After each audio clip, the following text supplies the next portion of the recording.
Ladies and gentlemen, I think you all know we are here to announce a terribly important initiative in this administration to bring about greater efficiency and lower cost of government.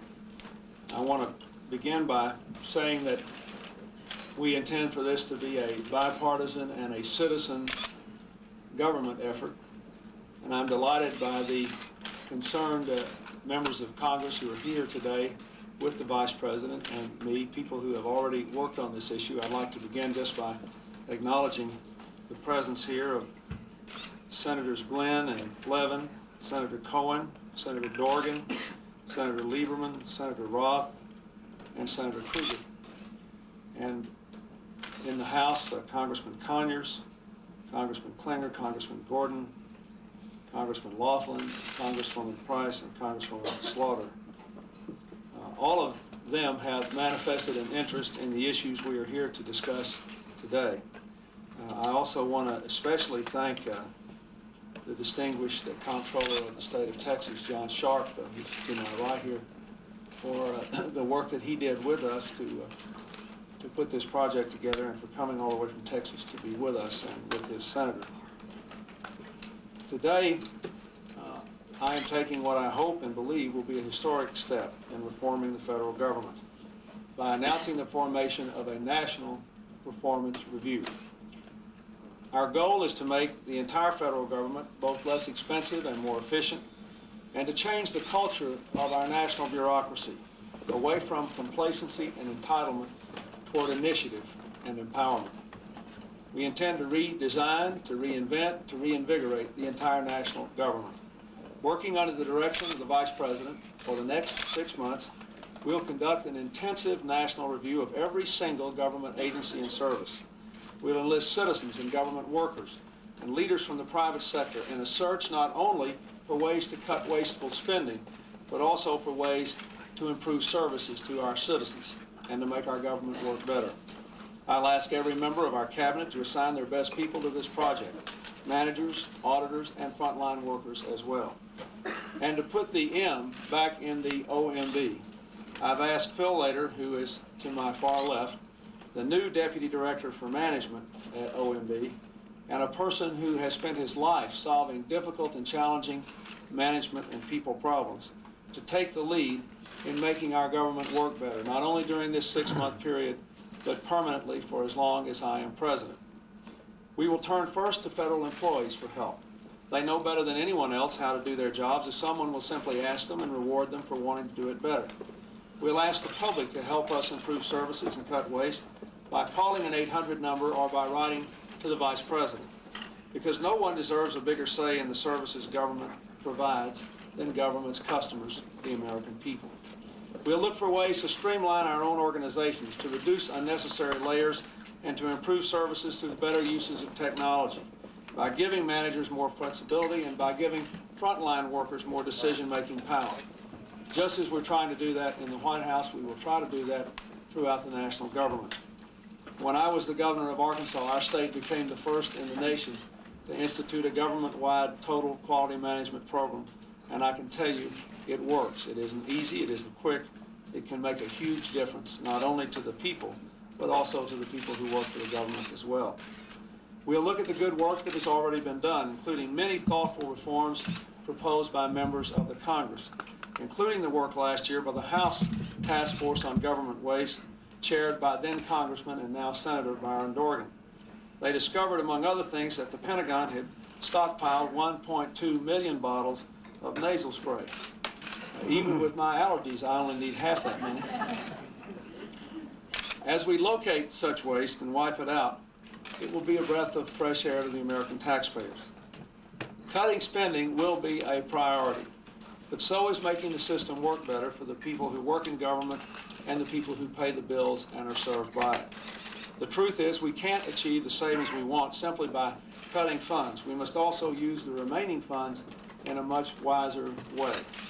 We'll challenge the basic assumptions of every program, asking, does it work? Does it provide quality service? Does it encourage innovation and reward hard work? If the answer is no, or if there's a better way to do it, or if there's something that the federal government's doing, it should simply stop doing, we'll try to make the changes needed. Many good programs began for a good reason, to serve a national purpose or to give the states time to develop an institutional capacity to administer them.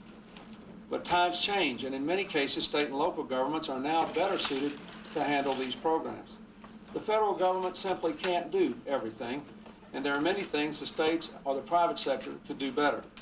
This performance review will not produce another report just to gather dust in some warehouse. We have enough of them already. That's why I am asking for a list of very specific actions we can take now, agency by agency, program by program. This is hard work. We've been a long time getting to this spot, and we can't change the government overnight. But we can continuously improve our operations in ways that reap dramatic results for the people of this country. 2 years ago, when the state of Texas faced an enormous budget shortfall, they launched a performance review under the leadership of John Sharp that saved the taxpayers billions of dollars over the ensuing years, made government work better at the same time. Last month, Senator Bob Kruger took out an ad in the Washington Post just inviting the public to call a waste hotline to help make government work and to help make it 100% fat-free. He got 200 calls the first day. Vice President Gore and I think a national performance review is an absolutely necessary beginning because we have too much to do that a wasteful and mismanaged government will not be able to do. We have to cut and invest at the same time, something that's never been done before. We have to reduce the cost of health care and meet the challenges of an intensely competitive global economy. And we have to do those things with less money than we're spending in many areas today. We have to reduce the largest deficit in our history, as we do in our economic program, or it will literally rob us of our ability to solve problems, invest in the future, or thrive economically. Most important, the American people deserve a government that is both honest and efficient, and for too long they haven't gotten it. For most Americans, a college loan or a Social Security check represents a common border with the best ideals and goals of our country. We all count to some extent on our government to protect the environment, to provide education and health care, and other basic needs. But democracy can become quickly an empty phrase if those who are elected to serve cannot meet the needs of the people, except with government that costs too much or is too slow or too arrogant or too unresponsive. Finally, let me stress that this performance review, as I said at the beginning, is not about politics. Programs passed by both Democratic presidents and Republican presidents, voted on by members of Congress of both parties, and supported by the American people at the time, are being undermined by an inefficient and outdated bureaucracy and by our huge debt. For too long, the basic functioning of the government has gone unexamined. We want to make improving the way government does business a permanent part of how government works, regardless of which party is in power. It isn't written anywhere that government can't be thrifty or flexible or entrepreneurial. Increasingly, most government is, and it is time the federal government follow the example set by the most innovative state and local leaders, and by the many huge private sector companies that have had to go through the same sort of searching re-examination over the last decade. Companies that have downsized and streamlined and become more customer friendly, and as a result, have had much, much more success. In short, it's time our government adjusted to the real world, tightened its belt, managed its affairs in the context of an economy that is information-based, rapidly changing, and puts a premium on speed and function and service, not rules and regulations. Americans voted for a change last November. They want better schools and health care and better roads and more jobs, but they want us to do it all with a government that works better on less money and is more responsive. The American people may not know specifically how to do it, although many of them have good particular ideas. But I'm confident our people are willing to try new ways, and they want us to experiment. They want us to do things that have worked in other contexts now in the national government, and that's what we're here to do today. I thank the Vice President for his willingness to lead this effort. I thank the members of Congress who are here and those who are not, who are supporting us, and I earnestly enlist the support of the American people and especially the employees of the United States government in this important effort. I'd like now to introduce the Vice President who will be in charge of this effort on performance review for the next 6 months for his statement. Thank you, Mr. President. I want to ask all of you to mark this date. President Clinton is starting a revolution in government, right here and now. It won't happen overnight, and it won't be easy, but it will fundamentally change the way our government works for the people it serves and the people it employs. President Clinton believes strongly in the urgency and importance of this change, and so do I. For me, leading this effort represents a challenge I sought and a commitment we share to make our government work better, harder, and smarter for the American people. Our announcement today is revolutionary, but shouldn't be surprising. President Clinton is offering the American people a bold and dramatic initiative for our economy to create jobs, sustain growth, and reduce the deficit. President Clinton started the change where it has to start, with the government. He has reorganized the White House, told his cabinet to park the limos, pair the parks, and cut the bureaucracy by 100,000 positions.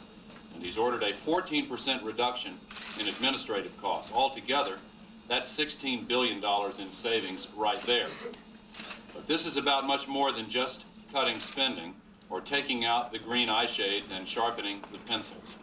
Today, we are starting what will be a continuous and vigilant process to make government work better, to use every tax dollar wisely, to weed out dead ideas and encourage new creative ways, and to borrow a phrase I've heard once or twice before, to put people first. Today, President Clinton is making sure that government knows what every business already knows. The customer comes first. And if you can't serve your customers efficiently, effectively, and responsibly, then you're not doing your job. Business people know about the quality revolution. It's changed the way they do business, and it's kept them in business. Somehow, the quality revolution, which swept American business over the last 15 years, simply bypassed the federal government. We're going to bring the quality revolution right into the federal government.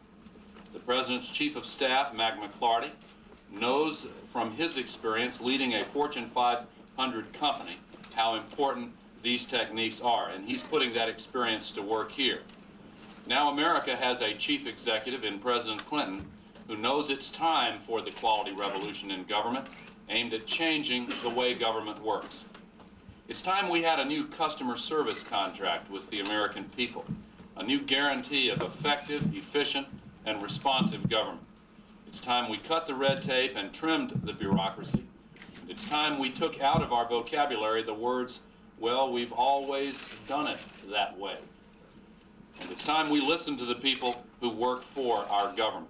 The greatest untapped resource we have is their ingenuity, their brain power, and their experience. That's a lesson that has been learned by every corporation which has successfully implemented total quality management. Listen carefully to those who work where the rubber meets the road. Ask for their cooperation in concentrating on how to make the entire enterprise more efficient and more successful. Harvest their ideas. Pay attention to them. Sift through them. Weed out the ones that won't work, but implement the ones that will, and then carefully measure and monitor the progress that you expect to get as a result. So to every government worker, to every American citizen, we are today issuing a challenge and an invitation. Help us get rid of the waste and inefficiency. Help us get rid of the unnecessary bureaucracy. Let us know when you spot a problem and tell us when you've got an idea. We want to hear from you. If you spot waste or fraud or abuse, call one of the 1-800 numbers located throughout the government and let us know. We're distributing a list with each of the agencies that now has them operating. If you have an idea of how we can do a better job, or if you spot a problem that needs fixing, write to me here at the White House. Mark your envelope, Reinventing Government. You will get a response. Your idea will be evaluated. We are determined to work with you to make our government work better and more efficiently. That's the whole idea behind the National Performance Review the President is announcing today.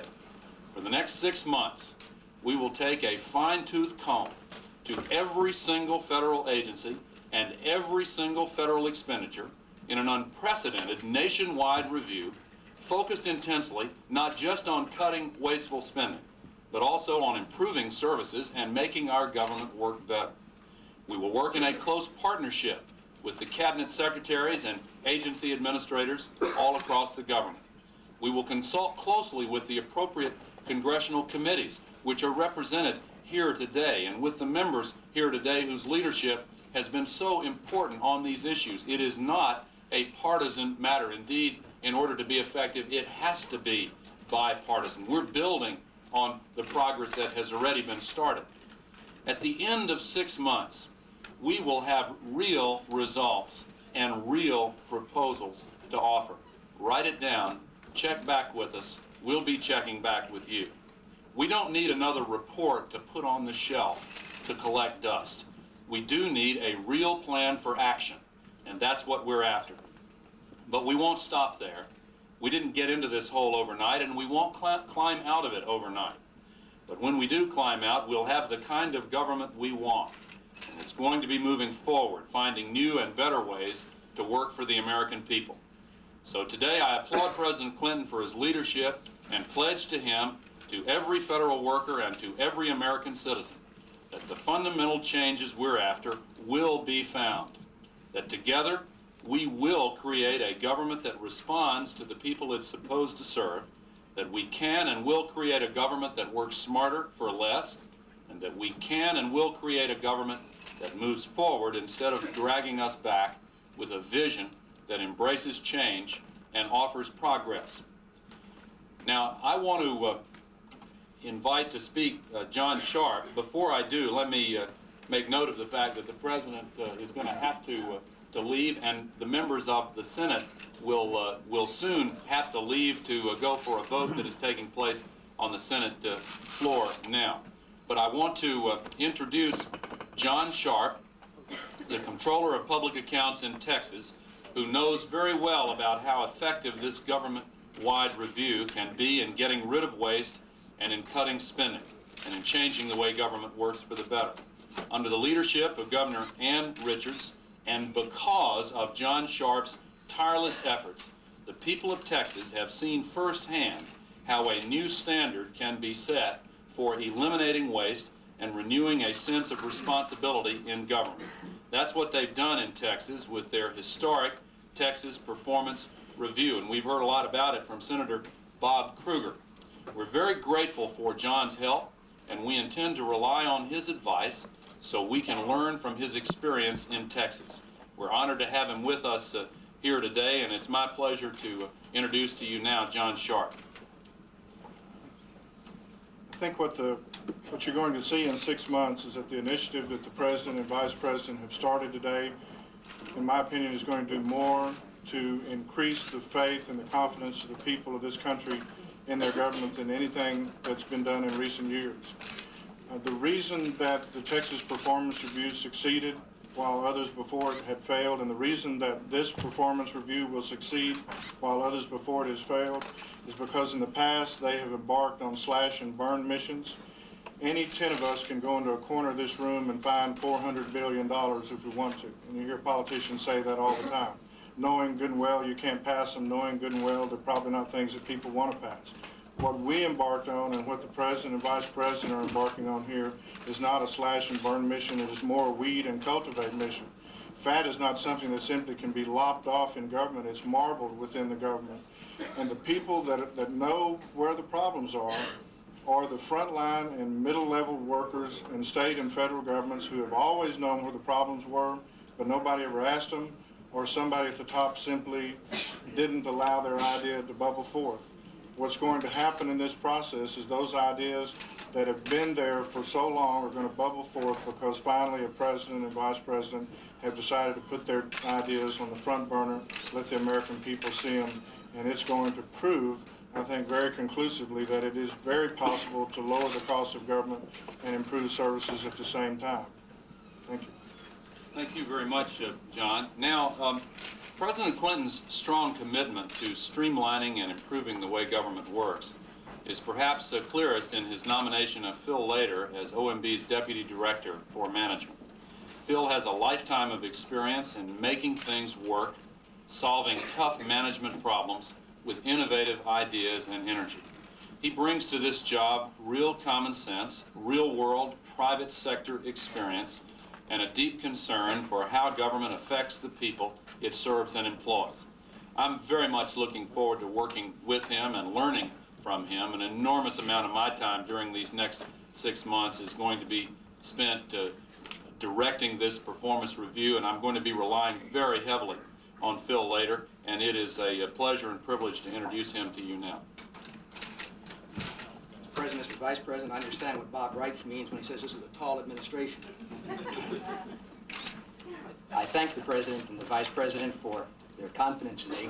Last November, the voters showed confidence in them by calling for the equivalent of a corporate turnaround.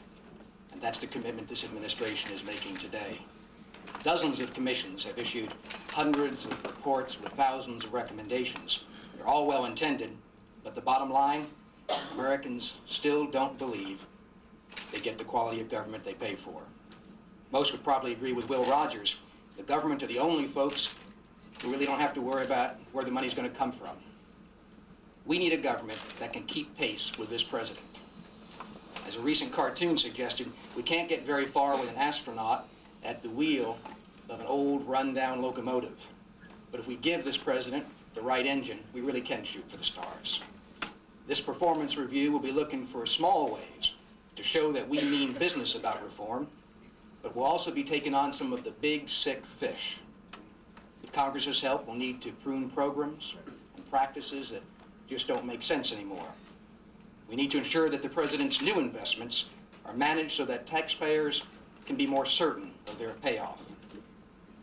More effective government comes hard, generates few sound bites. There are no silver bullets for better management. It won't happen overnight. But, Mr. President, the M in OMB, I pledge to you, will be helping the entire executive branch measure performance, eliminate red tape and unnecessary bureaucracy, apply modern technology, and hold people accountable for results, as well as cut costs.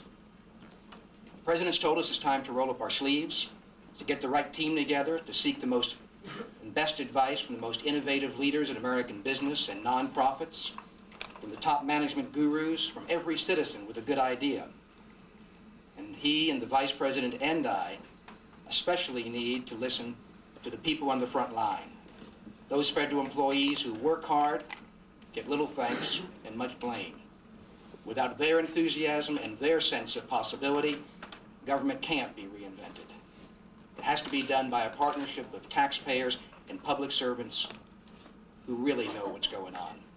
We're going to be working day and night to try to help fix this government, but management in this administration, the Vice President and President, have led us to believe should be treated not as a noun, something somebody else does, but as a verb, something every federal employee does every day, changing the way government does business. We'll make mistakes, because when you're innovating, you make mistakes. Sam Walton struggled with his first new businesses. Walt Disney went under the first times he tried. But once they got it right, they showed us what service to the public really can mean. Do we have all the answers today? No, of course. That management sage, Peter Drucker, advises us to be pragmatic rather than dogmatic, modest rather than grandiose. The real innovators in this country don't wait until the muse kisses them and gives them the bright idea, he says. They just go to work. And our president today has told us to do just that. Thank you, sir. I'm glad to respond to your questions. Yes.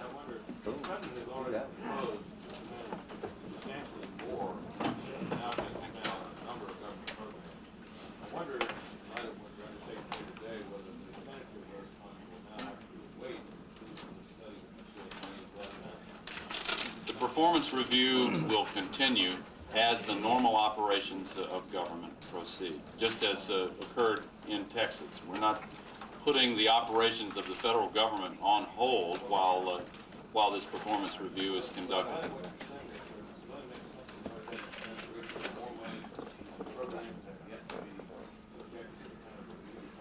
We're going to start the review immediately. Let me give you an example. We know that Head Start works and gets results.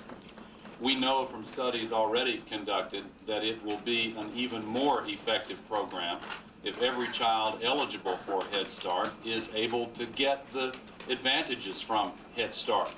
That doesn't mean that as the performance review continues, we will not be able to find savings in the Head Start program, as with other programs. But neither does it mean that the improvements we're recommending should be put on hold while this program continues. Can I put off at all by the recent studies that the Head Start may not be working as well as some originally thought back in the program? Just as with any program, including those that work well overall, there are improvements that we hope to find in this performance review. And there are not going to be any sacred cows. Nothing is going to be ruled off limits. We are determined that this is going to work extremely well and effectively. Right. And if you're successful with your stimulus package, you would want that money to be passed by Congress and the bill to be passed in Senate. So how do you proceed looking at these programs seriously with fresh point of view? Well, again, that's mixing apples and oranges. The efficiencies that we hope to find will come, we hope, in every agency and department. While we are looking for them, we are not going to freeze in place the operations of the federal government. We are going to go about improving those things that we know how to improve right now. Yes. Did you want to respond to that? No, I'm sorry. Go ahead. Okay.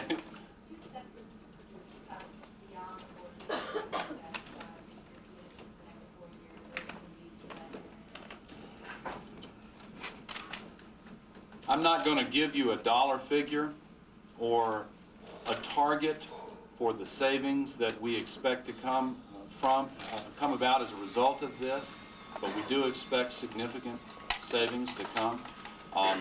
When John Sharp started his effort in Texas, they didn't set a target, but the results were a lot better than the skeptics thought at the start of the process, because they went about it in the right way. John and those who helped him design that program are going to be deeply involved in helping us conduct this performance review, and we hope that in 6 months we will have significant savings to report.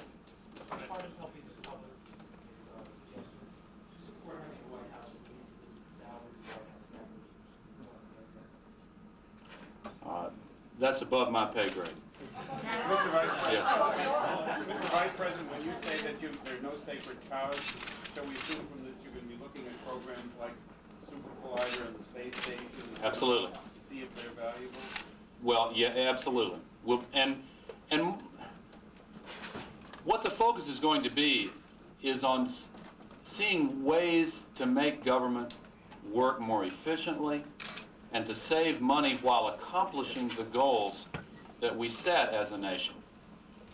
So where we find things that can be eliminated, yes, but in the examples you use, there are policy decisions involved which would not interfere with going forward to find savings and efficiencies while meeting those goals. You're more likely to make the Super Collider project the one to make it more efficient rather than decide it's not a worthwhile project. In that particular case, yes. All of the speakers today noted there have been many studies that are now gathering dust on the shelves.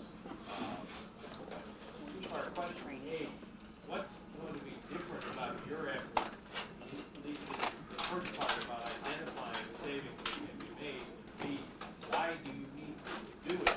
Why not go back to some of those, especially the Grace Commission, 2,400 some odd specific suggestions, and start implementing those? In the past, we have seen an adversarial relationship between outside commissions that study the government and then confront it with a list compiled by the outside commission, and then there's a conflict. This is working from the inside out. We are going to go to the federal employees who work where the rubber meets the road We're going to take advantage of many of the ideas that have been compiled in the past, including ones that come, for example, from the Government Operations Committee, the Government Affairs Committee, where John Glenn and Bill Roth have done tremendous work, and Byron Dorgan's task force, which the President referred to. And some of those ideas will be pursued in a new way.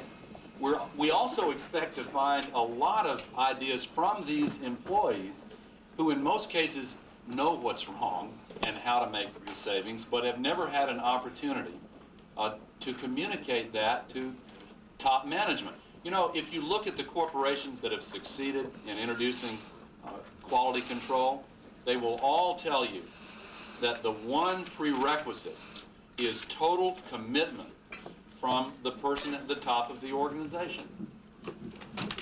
President Clinton is giving that total commitment to this operation, and it's going to make all the difference. And John, do you want to comment on the difference between the approach that we're taking here and past approaches? I think the reference that you made about using other reports, we certainly did that in Texas. The difference is that in the past, at the federal level, from my observation, and certainly That's above my pay grade. Mr. Vice President. Yes. Mr. Vice President, when you say that there are no sacred cows, shall we assume from this you're going to be looking at programs like the Super Collider and the Space Station? Absolutely. To see if they're valuable? Well, yeah, absolutely. And what the focus is going to be is on seeing ways to make government work more efficiently and to save money while accomplishing the goals that we set as a nation. So where we find things that can be eliminated, yes, but in the examples you use, there are policy decisions involved which would not interfere with going forward to find savings and efficiencies while meeting those goals. Yeah. More likely to make the Super Collider project, I want to make it more efficient rather than decide it's not a worthwhile project. In that particular case, yes. Mm-hmm. All of the speakers today noted there have been many studies which are now gathering dust on shelves. I have a two-part question. A, what's going to be different about your effort, at least in the first part, about identifying savings that can be made? And B, why do you need to do it? Why not go back to some of those, especially the Grace Commission, 2,400 some odd specific suggestions, and start implementing those? In the past, we have seen an adversarial relationship between outside commissions that study the government and then confront it with a list compiled by the outside commission, and then there's a conflict. This is working from the inside out. We are going to go to the federal employees who work where the rubber meets the road. We're going to take advantage of many of the ideas that have been compiled in the past, including ones that come, for example, from the Government Operations Committee, the Government Affairs Committee, where John Glenn and Bill Roth have done tremendous work, and Byron Dorgan's task force, which the President referred to. And some of those ideas will be pursued in a new way. We also expect to find a lot of ideas from these employees who in most cases know what's wrong and how to make the savings, but have never had an opportunity to communicate that to top management. You know, if you look at the corporations that have succeeded in introducing quality control, they will all tell you that the one prerequisite is total commitment from the person at the top of the organization.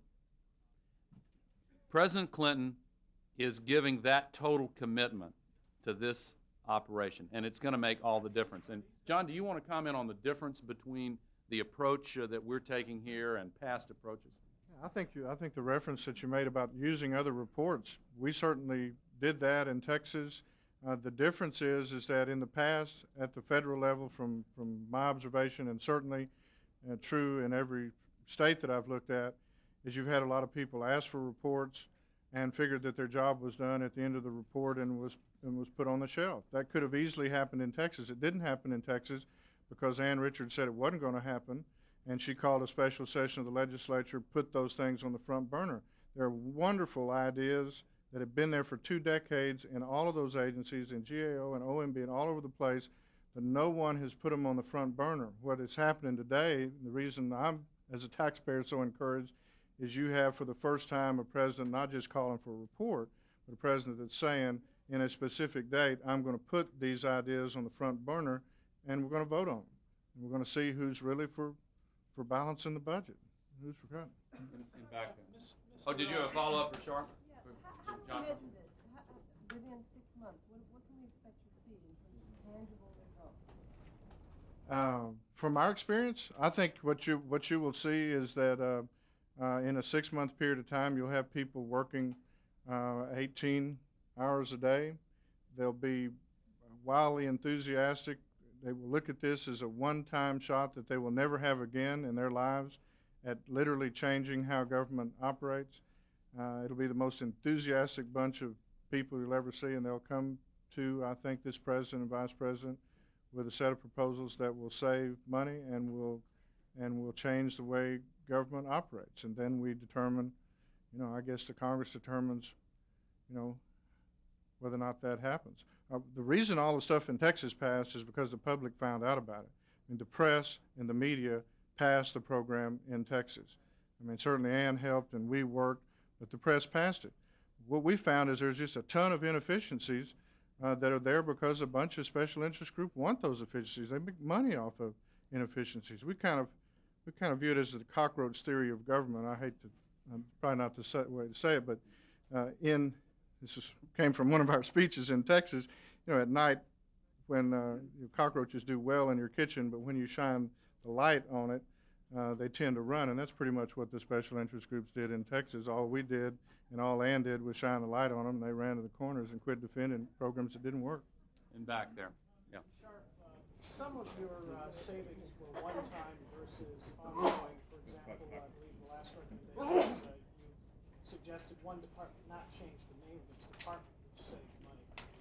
What do you think you'll find here in terms of the split between one-time savings and ongoing savings? Oh, I think the answer here lies within, when we started the process in Texas, we didn't have a clue what we were going to find. I mean, I'd been a state representative, I'd been a state senator, I'd been a railroad commission, but really didn't have to admit know a lot about inner workings of agencies. You're going to find those answers when you get to the employees that have always known those answers. And what you've got, I mean, the real advantage you've got here is a president and a vice president that have the courage to bring it and put it on the front burner. Let me say that I'm going to be personally talking with employees in each agency who work on the lowest rungs of the ladder and who have thought about ways to make that agency or department more efficient. Phil Lader and I have talked a great deal about the process that we're going to put in place here. It's going to be very intensive, a short 6-month time span, and we're going to get some results. Yes? To what extent are you going to look at privatization or contracting out of certain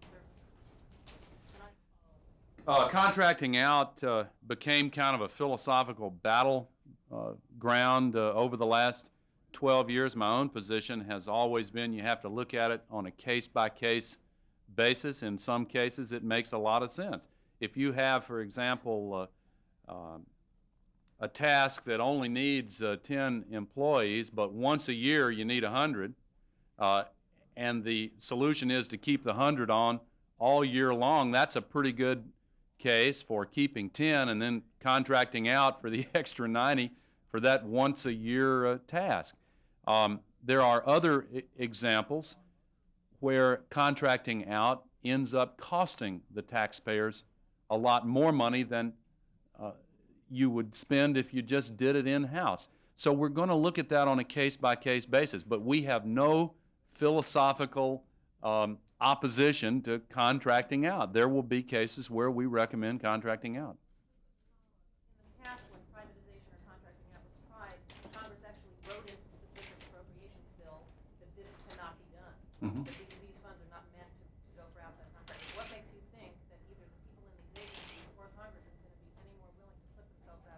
Because we're going to work very closely with the congressional committees from the get-go. They were here today. We have talked with them in advance. They have been through the experience of the last couple of decades, and they know that by taking a different approach, we don't have to have the adversarial relationship, and we're very optimistic about that. Yes? Tell us a little bit more about what you plan to do about reaching out and getting ideas from the public. One of the key ideas of this management quality training is that you talk to the customers. Right. Other than this 800 number, or how will you get the 800? And encouraging people to write the White House and write directly to me about this. We'll have outreach. We'll have an outreach program, and we'll be talking more about that as time goes on, and there will be outreach efforts. Yeah. By asking you, the critics are saying that this plan might work in a state or local level, but it's impossible in the federal bureaucracy. Well, our job is to prove them wrong, and we're determined to do it. Yeah. You basically already stood there and ruled out stopping the Super Collider, a program that a lot of people have doubts about. What confidence should the public have that this commission is really going to have freedom to make tough political decisions when you've already indicated so far that some of these decisions are not up for. Well, that's one that, I mean, the basic existence of the Super Collider is one that has been intensively reviewed and will be by the Congress again this year. That's one we have looked at. But to take that specific example, we have already begun looking at ways to save significant sums of money in that program. So, we will save money in projects like that, and others, no doubt, will be targeted for elimination. Space station in the same category with the Super Collider in terms of its. We have had an intensive review of both of those during the whole process by which the economic plan was put together. Yeah. Vice President, will the review that you've announced today subsume the procurement reform initiative that you announced in the technology initiative, or are those going to be separate? Procurement reform is a very tiny part of a performance review. This is government-wide. Every operation of the federal government, every agency, every department, every function of the federal government. And procurement reform is only a tiny part of it, a needed part of it. Well, is this review going to be carried out at the Defense Department by the Undersecretary for Acquisition? Yes, it will. The procurement review. The procurement reform. What about the performance review? Is that going to be? Oh, no, the performance review is going to be carried out by this task force. I'll be heading up the task force, working closely with Phil Lader, who is in charge of management at OMB, and we will invite every cabinet head to send us 5 to 10 of their best people for a 6-month period of time. We're going to set up a war room. We're going to focus intensively on this process. We are going to look at every single corner of the federal government and root out the waste and inefficiency and find better ways to do the public's work. Thank you all very much. He's leaving. There was a discussion about that earlier with the president in the Oval Office, and as he said, the operation is continuing.